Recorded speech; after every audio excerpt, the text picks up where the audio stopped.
Hi, I'm Christopher Hine, and today we're talking about footwork in Aikido. This is part of our week-long series here on footwork and what footwork is in Aikido. There are just a few basic steps we use in Aikido, and if you memorize those basic steps and get really good at them, all of your Aikido footwork will benefit. So meaning there's only really a few simple ways we move. In Aikido, we either are going to be standing still, so in our Roppo no Kamae or our Hanmi stance. We're either going to be our Tsugi Ashi, so that's a sliding step forward, Ayumi Ashi, a regular walking step forward, or Tenkan, and that's turning around. There's also a Kaeshi Ashi, which is kind of an about face, and we're going to talk about Kaeshi Ashi a little bit too.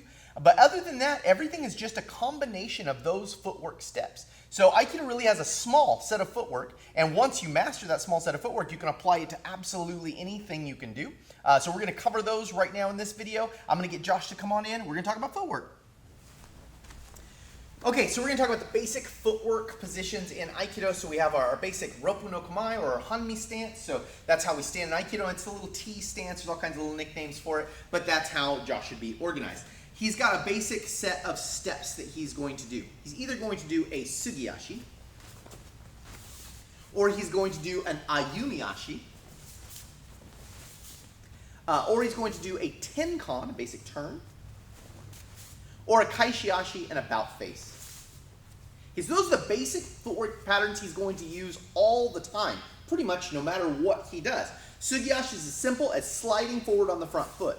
Now, when I first learned Aikido, the style we used, we didn't have a word for Tsugi Ashi. So when I first came across Aikido styles using the word Tsugi Ashi, it was like, that's a godsend, because I always had a hard time telling my students to go like this instead of like this. So we'd be doing some technique, and I would say, step forward, and then go like this. I was like, oh, not that one, do a sliding step forward.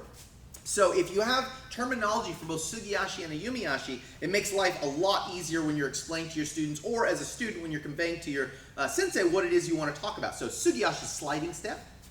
Ayumi Ashi is walking step.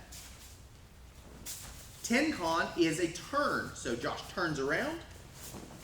Perfect. And of course, you can do those from either side. And a Kaeshi Ashi is an about face. Just like that, right? So he's just flipping his feet over. Now, we can put these in any series of combination we want. So, for example, Josh could do a Tsugi Ashi followed by a Tenkan. So his front foot slides in, and he does a Tenkan. He could also do an Ayumi Ashi followed by a Tenkan.